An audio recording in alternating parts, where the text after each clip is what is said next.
Bonjour à tous, c'est Thomas EPFL ou Thomas ETH, Thomas Oxford, Thomas Schlesser, selon comment vous me connaissez. Tout me va. J'espère que vous allez bien. Je suis trop content de vous retrouver aujourd'hui pour juste discuter avec vous, parce qu'on est parti pour un bon quart d'heure de discussion. Juste, on va faire un peu le bilan sur qu'est-ce qui s'est passé dans ma vie ces derniers mois, qu'est-ce qui va se passer dans l'année qui va suivre à Oxford, qu'est-ce qui va se passer sur cette chaîne aussi, parce que c'est important, on va faire le point là-dessus. Bref, un petit débrief, un petit comeback. Vous pouvez, voilà, une vidéo sans prétention. Donc si vous avez 15-20 minutes à perdre pour que je vous raconte ma vie un petit peu et que vous puissiez un peu suivre où j'en suis, bah allez-y, installez-vous. Et si ça vous intéresse, bof, bah libre à vous de me regarder en x2 si vous voulez passer 2 fois moins de temps, et puis sinon juste de faire autre chose. Cette vidéo c'est un one shot, parce que j'ai pas forcément envie de passer 2h30 à essayer de faire la vidéo parfaite, etc. Mon but c'est juste de me remettre un peu, de me relancer un peu là-dedans, parce que bah, j'ai perdu la main, hein, donc vous m'excuserez pour si je bégaye, si je me trompe de mots, voilà, parce que bah, ça fait longtemps, donc il faut se remettre dedans. Donc voilà, ce sera un peu moins fluide que d'habitude, mais on va essayer de faire ça bien quand même. Donc, vous l'avez vu, il y a 4-5 mois, j'ai posté une vidéo, 5 mois je pense même maintenant, j'ai posté une vidéo dans laquelle je disais que j'ai des prix à Oxford, donc super nouvelle. Merci à tous d'ailleurs pour vos messages, ça m'a fait vraiment trop plaisir, que ce soit ici ou sur LinkedIn, Instagram pour certains, etc. Vraiment un grand merci pour ça, c'était très touchant, donc merci à vous. Et après j'ai disparu, voilà. J'avais même dit dans cette vidéo, il me semble que j'allais faire un comeback, mais en fait j'ai disparu, j'ai décidé de faire une pause totale jusqu'à ce jour précis, et pour une raison en particulier que j'ai expliqué maintenant. En fait, il faut savoir que quand vous êtes accepté à Oxford, dans la majorité des cas, l'écrasante majorité des cas, vous avez ce qu'on appelle une offre conditionnelle.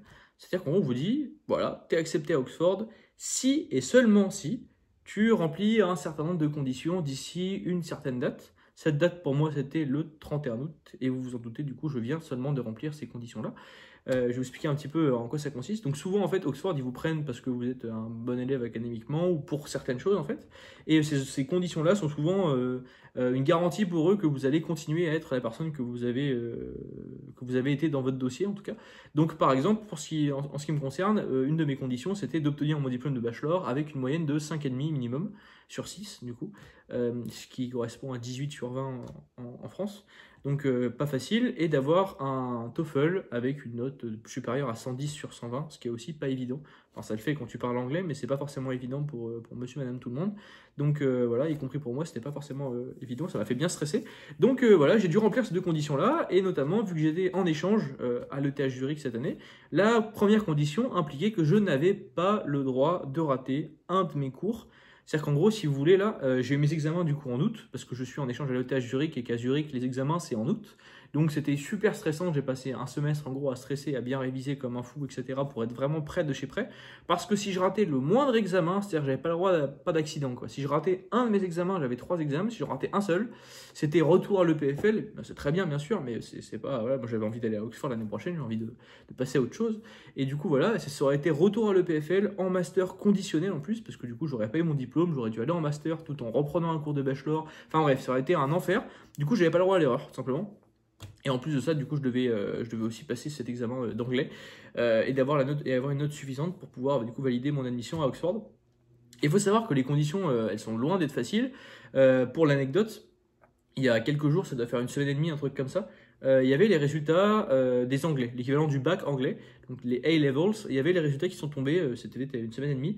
Et il faut savoir que je suis dans un groupe avec tous les gens qui vont rejoindre Oxford l'année prochaine, donc pas mal de première année, mais aussi des gens qui vont rejoindre pour le master. Et en fait, il faut savoir que le jour où il y a des gens où il y a les résultats, il y a genre des dizaines, des personnes qui partaient par dizaines, toutes les heures quasiment, des groupes, parce qu'en fait, ils n'ont pas eu leur offre. C'est-à-dire qu'en gros, on leur avait dit, il faut avoir telle ou telle note, et puis ils ont eu en dessous, et du coup, Oxford leur dit, c'est mort, Coco, on va prendre quelqu'un d'autre. Et donc, c'est assez fréquent que les gens ratent, enfin, fréquent, non, c'est pas une personne sur deux, quoi, mais ça arrive que les gens ratent leurs offres, c'est en tout cas pas des cas particuliers. Donc voilà, fallait bien faire attention. Donc ça explique pourquoi est-ce que j'ai fait une pause, parce que j'avais pas tellement envie de faire le mariole, de vous tout raconter toute ma vie, de parler d'Oxford pendant 4-5 mois, pour qu'au final je revienne avec une vidéo sur ce fauteuil en disant voilà, en fait je reviens à l'EPFL, je vais pas à Oxford, et ça aurait été encore plus, ça m'aurait mis encore plus de pression en fait de parler d'Oxford sur cette chaîne YouTube. Donc voilà, c'est pour ça que j'ai décidé d'arrêter entre guillemets YouTube et les réseaux pendant 4-5 mois, parce que j'avais pas envie de me rajouter une pression en plus de réussir parce que bah, j'aurais eu la pression entre guillemets la pression populaire entre guillemets, enfin vous quoi, de réussir parce que j'avais pas envie de vous décevoir. Donc voilà, je l'avais quand même cette pression là, mais un peu moins que si j'avais continué à faire des vidéos. Donc voilà, bref, j'ai réussi mes examens, tout s'est bien passé, donc je viens à Oxford l'année prochaine. Là, c'est que de l'administratif, je suis en train de valider mon diplôme, etc., de l'envoyer à Oxford, mais dans l'idée, tout est bon. Donc c'est un gros soulagement. Ça fait officiellement que depuis avant-hier, où je suis 100% sûr que je vais à Oxford. Avant, c'était un peut-être. Voilà. Et en plus, vous le savez, je sais pas, vous êtes probablement tous des très bons élèves, donc vous savez probablement ce que c'est. Mais souvent, quand vous stressez pour quelque chose, donc moi je stressais parce qu'il fallait que je valide mes matières, et tout le monde me disait, mais t'inquiète, stresse pas, t'as toujours validé tes matières, donc ça devrait le faire. Et au final, après, quand tu réussis et que t'envoies tes notes à tes gens, aux gens qui te demandent, tout le monde te dit, bah t'as vu, j'avais raison, fallait pas s'inquiéter. Sauf que, en fait, ce que les gens des fois oublient, c'est que peut-être que ça l'a fait que parce que moi je me suis inquiété. Parce qu'au final, le fait de stresser, ça te fait plus bosser, etc. etc. Donc voilà, c'est vrai que c'était stressant, je vais pas vous mentir. Il y a des nuits où j'ai eu du mal de dormir, enfin j'ai eu du mal à dormir à cause de ça. Mais bon, finalement, tout est bon. Donc je vais bien à Oxford l'année prochaine. Et du coup, qu'est-ce qui va se passer sur cette chaîne YouTube? Bah, plusieurs choses. Déjà, le gros truc qui va changer. C'est pas encore 100% sûr parce que j'ai pas confiance en moi par rapport à ça, mais il est probable que je commence à faire des vidéos sur TikTok, des TikTok, etc. en anglais. Pour la simple et bonne raison que, si je me trompe pas, dites-moi ce que vous en pensez, mais la majorité des gens qui regardent mes vidéos comprennent l'anglais, parce que je parle d'école où en général les gens, il y a des cours en anglais dès la première année, etc., etc. Donc souvent les gens comprennent l'anglais relativement bien.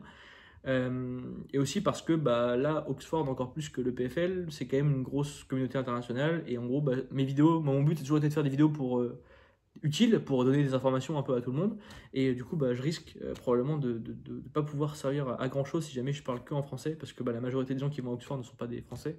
Je crois qu'on doit être, je dis peut-être une grosse connerie, mais je crois qu'on doit être genre 200 Français à Oxford, un truc dans le genre. Peut-être beaucoup plus. Enfin, je crois que c'est un chiffre de cet ordre-là. C'est un peu moins d'1%, un peu plus d'1%, un peu moins d'1%, donc ça va faire 200 à peu près. 200 ou 300 Français à Oxford, donc forcément on réduit vachement hein, si jamais on parle que en français. Donc voilà, c'est probablement pour ça que je vais faire des vidéos en anglais. Donc pour vous, je m'inquiète pas trop parce que vous m'avez l'air d'être des gens cultivés et qui connaissent plusieurs langues, donc ça m'inquiète pas trop. Pour moi, un peu plus, parce que je risque de moins faire le mariole. C'est moins évident d'avoir sa vraie personnalité entre guillemets quand on parle une autre langue, donc j'espère que j'arriverai à être toujours aussi drôle, même si je ne le suis pas forcément, et être toujours aussi divertissant dans ce que je raconte. En tout cas, voilà. Sinon, j'ai pas mal de gens qui m'ont envoyé des messages pour me dire que des types de vidéos qu'ils voulaient à Oxford. On m'a notamment dit qu'il fallait que je fasse des vlogs à Oxford, ce qui sera donc le cas. Je le dis ici et je m'engage à faire au moins 3 vlogs sur l'année.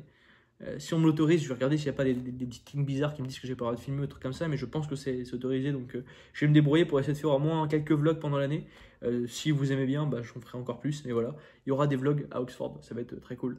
Et puis voilà, si vous avez d'autres idées aussi, n'hésitez pas à les mettre en commentaire sur ce que vous voulez, parce que c'est votre chaîne. Mon but c'est un peu de vous donner, de partager mon parcours bien évidemment, mais forcément c'est vos idées aussi souvent que je prends. Le vlog, faire des vlogs ça n'a jamais été mon idée de base, hein, on me l'a suggéré dans les commentaires et je l'ai fait et apparemment ça vous a beaucoup plu, donc je vais probablement continuer à en faire à Oxford.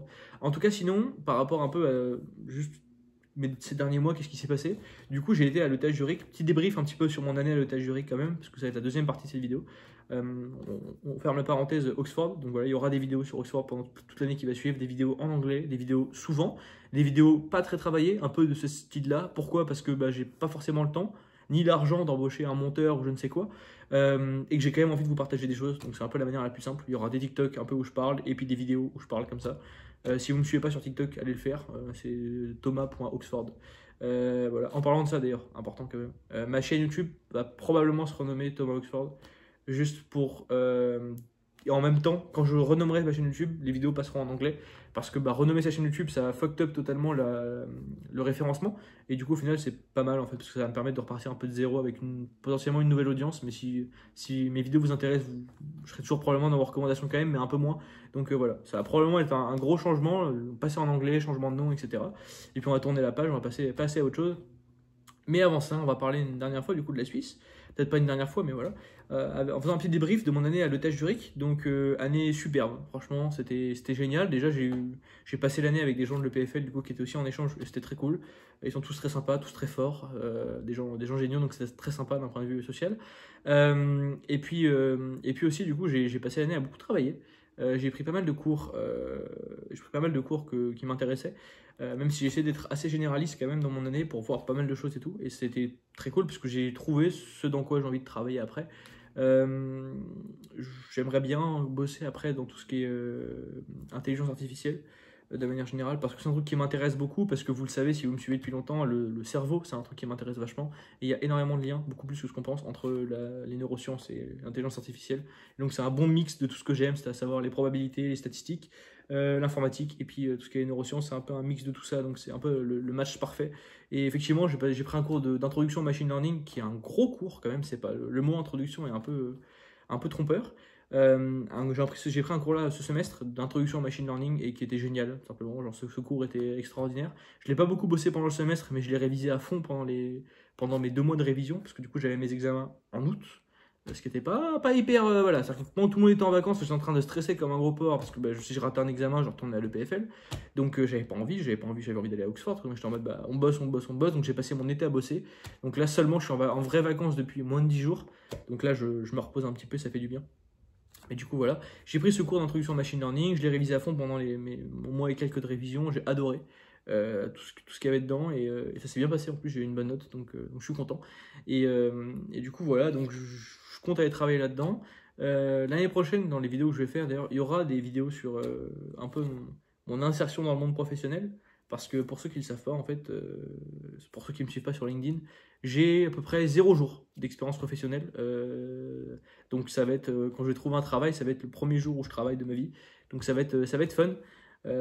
Parce qu'en Suisse, il n'y a pas trop la internship culture. En tout cas pas en bachelor. Donc forcément, je n'ai pas forcément eu l'occasion de faire des stages. J'aurais bien voulu en faire un à Zurich, mais vu que les examens étaient en août, c'était pas possible.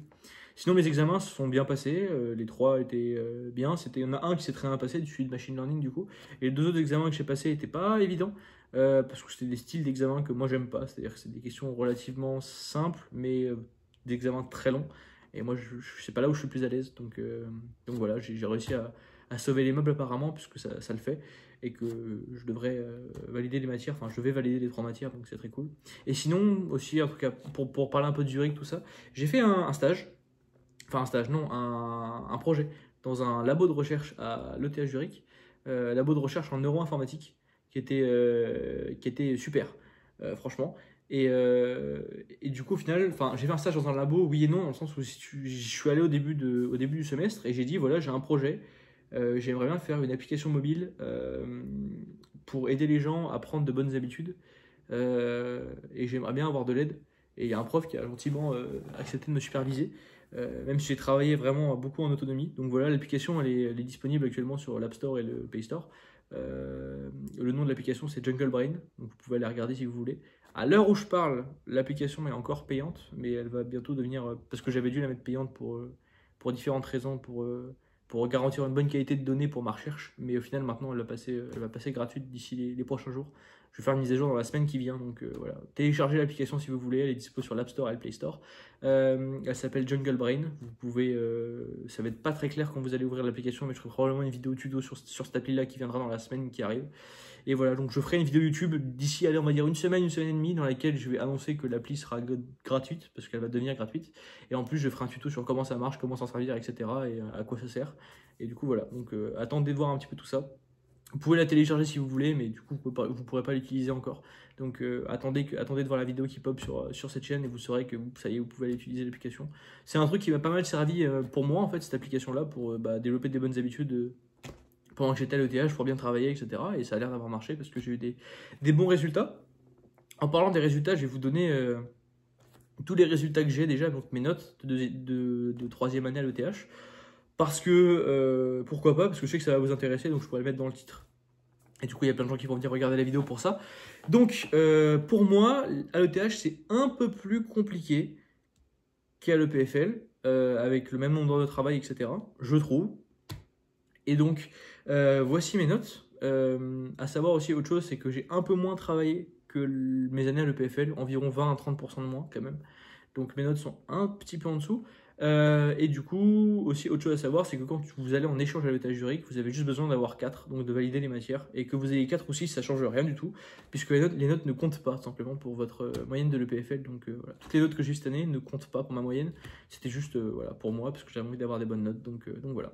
Alors au premier semestre, j'ai eu différentes matières. J'ai eu Introduction to Neuroinformatics, qui était une matière, en gros, où on a appris un peu à découvrir les neurosciences. J'ai eu 5,75 dans cette matière-là. On a eu un cours qui s'appelait Algorithm, Probabilities and Computing, qui est en fait un cours c'était un peu des probas et de l'informatique théorique. J'ai eu 5. Un cours qui s'appelle Computer Systems, qui est en gros un cours de Operating Systems, donc système d'exploitation, et de Distributed Systems. J'ai eu 5 aussi. Un cours qui s'appelle Network Security, qui est un cours de master cybersécurité et qui est en gros un cours sympa dans lequel on fait un peu du réseau et on exploite un peu des thématiques qui sont liées à la sécurité des réseaux. Sur ce cours-là, j'ai eu 5,75. 5,75, ouais. Et dernier cours que j'ai appris au premier semestre, c'était un cours qui s'appelle Corporate Finance, qui est un cours juste où on fait de la finance d'entreprise, qui était sympa, très dur, et j'ai eu 6, en ayant un peu de chance au QCM, mais voilà, c'était très sympa, j'ai beaucoup bossé ce cours parce que je l'ai trouvé intéressant. Donc voilà, et ensuite au deuxième semestre, j'ai eu du coup 4 cours différents, enfin un projet et 3 cours. Il y a 2 cours que je sais que j'ai validé, mais j'ai pas la note. Alors, donc c'est database et un cours de database et un cours de rigorous software engineering. Donc voilà, 2 cours que je sais que j'ai validé, mais j'ai pas encore la note parce qu'elle tombera début septembre. Et après, du coup, j'ai fait mon projet, donc mon application mobile, où il m'a donné la note de 5 sur 6, donc voilà, correct.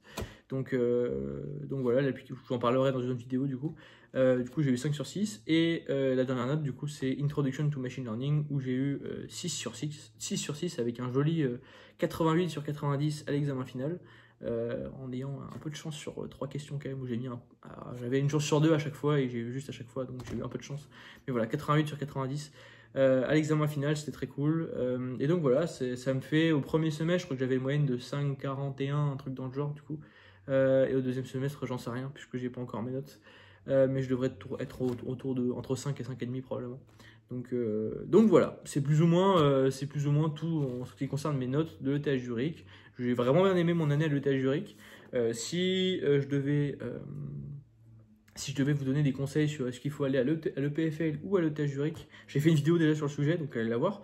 Et sinon, mon débrief final après un an à l'ETH Zurich, c'est que si jamais vous avez vraiment envie d'avoir un diplôme prestigieux et avoir des cours qui sont très compliqués, et vous pouvez aller très loin dans les cours, où les cours vont loin, j'aurais tendance à dire d'aller à l'ETH Zurich, parce que c'est les 2 gros avantages, je trouve, c'est que les cours ont plus de crédits, donc vont plus loin dans les domaines, vous voyez moins de choses, mais vous les voyez plus en profondeur, donc si c'est quelque chose qui vous parle, bah, ça peut être un plus. Et ensuite, bah, l'ETH Zurich, c'est meilleure université d'Europe selon le dernier classement QS Ranking, ça vaut ce que ça vaut, mais voilà, bref, en tout cas le prestige, il y a ce qu'il faut, quoi. C'est un cran au-dessus de ce qui se fait à l'EPFL en termes de prestige. Et par contre, le PFL, si vous avez moins envie d'approfondir les choses, enfin si ça vous fait chier un peu d'aller très loin dans la théorie, etc., et que vous avez plus envie de voir plein de choses différentes et d'avoir des bases solides dans plein de domaines, le PFL c'est mieux pour ça, parce que les cours sont souvent, il y a moins de crédits dans les cours. Du coup, on voit plus de choses. En tout cas, dans mes 2 premières années à l'EPFL, j'ai vu beaucoup de choses différentes. J'ai même fait des choses qui vont jamais me servir, mais qui ont quand même été... Enfin, c'est quand même bien de les voir, quoi. Genre, j'ai fait de la mécanique, de la physique, du coup. On a fait aussi de l'analyse de Fourier, trucs comme ça, avec les intégrales à plusieurs dimensions. Enfin, non, c'était quoi qu'on a fait? Intégrale curviligne, trucs comme ça. Enfin, voilà, des trucs qui me serviront pas, mais qui, au moins, ça a le mérite d'exister. Et j'ai le mérite d'avoir vu pas mal de choses. Donc, il y a ce côté un peu plus largeur, entre guillemets. Et le tâche juridique, c'est plutôt profondeur. Donc, voilà, c'est un peu une différence philosophique entre les 2 universités que je trouvais importante. Et puis voilà, quand même, j'aurais quand même tendance à dire que pour moi, le tâche juridique, si vous parlez allemand, est mieux. Parce que bah, l'université est plus vieille. Enfin, voilà, on sent que c'est plus rodé dans la manière dont c'est construit, etc. Forcément, le PFL, c'est beaucoup plus jeune. Le département d'informatique de l'EPFL, il doit avoir un peu plus de 20 ans, je crois. Le département d'informatique de l'ETH Zurich, il doit avoir le double au moins. Enfin, forcément, du coup, l'université est mieux installée, mieux implantée, et puis c'est plus clair. Enfin voilà, les programmes sont plus clairs, c'est beaucoup plus cadré, etc. Donc j'ai trouvé ça un peu mieux, personnellement. Mais bon, je vais pas mentir quand même, le côté campus de l'EPFL, avec tous les gens que je connaissais, certains d'entre vous peut-être, voilà, j'ai trouvé ça génial. Enfin, moi j'ai adoré mes 2 années à l'EPFL, et s'il fallait le refaire, je le referais 1000 fois.